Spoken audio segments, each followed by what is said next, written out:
All right, contrary to some backtalk by certain traders and hedge funders, I don't believe the Donald Trump agenda is inflationary. We're talking about it with Tennessee Senator Bill Hagerty and Steve Moore, the Committee to Unleash Prosperity Hotline and host of More Money on WABC Radio. Steve, inflationary. Now, there's new. Here's the latest spin is that J.D. Vance is going to pull Mr. Trump, I don't know, way towards protectionism and massive tariffs and slaughter the dollar, even though that's not Trump's policy. And in the platform, it says, keep the dollar as the world's reserve currency. So J.D. Vance now, among all the Democrats on Wall Street, is now the villain for inflation and collapse of the dollar and the markets and whatnot.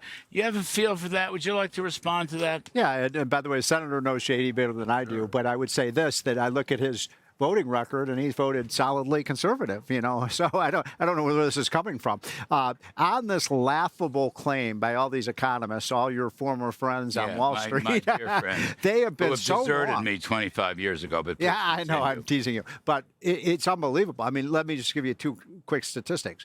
Under Donald J. Trump, in no small part because of the policies you helped put in place, the average inflation rate, I think, was slightly less than 2%, 1.95%, which is below the Fed target for 4 years. And then Biden comes in, his average, you know what his average inflation rate is over 4 years? 6.1. About 6%. Yeah.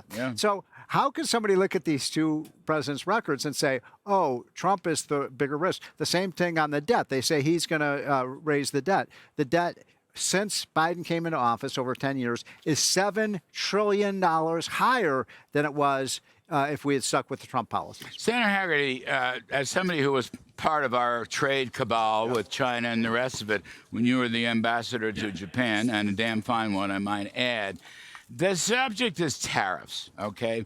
Now, I'll go back, 5, 6, 7 years.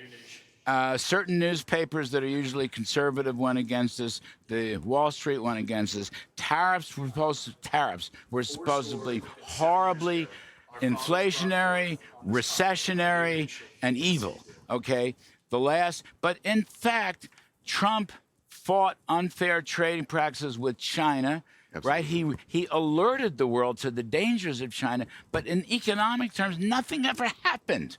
Nothing bad ever happened. That's the part I don't understand. Stayed below 2% during the entire time. There was the cabal that predicted massive inflation then. Yes. When the tariffs were imposed on China, the phase one trade deal that we negotiated very hard to put in place required us to get to a position of strength, and we did. Frankly, it helped us get the free trade agreement negotiated with Japan, which opened up major. Why don't they ever talk about that free trade with Japan? And we had a deal with South Korea, not bad. Yeah. We had a little something with Australia, and we had USMCA. They forget to include that. Those are all quote unquote free trade deals. They lowered trade barriers. Why didn't anybody ever talk about that? I think the reason they don't talk about it because they were real wins. Bob Lighthizer would tell you that this is one of the best trade deals, the one between the United States and Japan that he's negotiated. Bob Lighthizer is the best trade attorney in the United States, if not the world.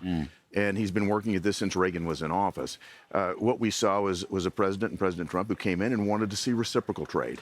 He wanted to see the trade terms even. Right. Reciprocity. Absolutely. Reciprocity was the name of the game. And that means that connotes fairness. I think that resonates with every American that I know. Steve Moore, I'm reading the hotline this morning or yesterday. Joe Biden likes to brag about his jobs. All his jobs were government, or government adjacent in healthcare and social assistance. All of them. Well, practically, and in fact, more than half of them. Okay, more than half of them. That's a lot. I don't like to indulge. By the way, under Trump, government employment actually fell, whereas you had a surge in the private sector. So my line on this, Larry, is Joe Biden's creating jobs, but in all the wrong places in the economy. Where are the manufacturing jobs? Where are the construction jobs? Where are the business services jobs? Where is wholesaling, drilling? We had at our conference, Harold Hamm today, he said we can produce 4 or 5 million more barrels a day just getting Biden out of office. Yeah. Think about that. Harold Hamm, kind of the original king of fracking. Yep. Up Oklahoma. In the, Marcellus Shale in North Dakota. Which one is it? No, it's the Bakken Shale. Bakken Shale in North Dakota. He Terrific was the stuff. godfather of the shale revolution. All right. Are they going to destroy the dollar? People say that J.D. Vance, Wall Street. I hear this scuttlebutt. Look at the You heard it last platform. night. You had a hedge fund guy last night. I'm not going to mention names. Yeah. And he got up and he said, this is what people are thinking, that J.D. Vance will destroy the dollar. What you think? No, Trump. I mean, we didn't have any inflation under Trump. The dollar stayed strong and stable. It's right there in the platform that we will preserve the dollar as the world reserve currency. Well, that's what they want. It's right there. And J.D. Vance, as vice president, will conform to Mr. Trump's views. That's what vice presidents do. Will they not, Bill Hagerty? Absolutely. The president's policies are the administration's policies, and J.D. will be a strong player in the administration, but President Trump takes the lead. I think we all know that. Well, one more I hear. Trump wants to extend the tax cuts, which will create massive deficits, and that will cause inflation. Oh, my goodness. We've seen this movie before in the 2017 Tax Cuts and Jobs Act. He will stimulate capital investment. Our economy grew at twice the rate of any other world economy up until the pandemic hit us. It's going to increase tax receipts. It's going to make our economy grow. That's precisely what we do need. Come on, You remember, Steve. by the way, when they said that about Reagan? Well, they said I know. Reagan's tax cuts will cause inflation. He came into office 11% inflation, and he got down to 3% inflation. So they keep saying this. This is a 40-year-old movie, but it's just a wonderful thing. Come on, Steve. The tax extensions will create a $5 trillion deficit, and that's going to cause inflation and interest rates to blow sky high. Well, then how is it that we have the highest tax revenue receipts ever now? After the Trump How tax come cuts. it didn't happen in 2018 and 2019? Well, we had in 2018, 2019, we've had corporate receipts of. It is the perfect example of the Laffer curve. Lower rates, higher revenues. Art Laffer, boy, that's right. Lower rates, higher. When you drop tax rates historically, drop the rate on taxation. Guess what? Inflation goes down. That's right. Not up.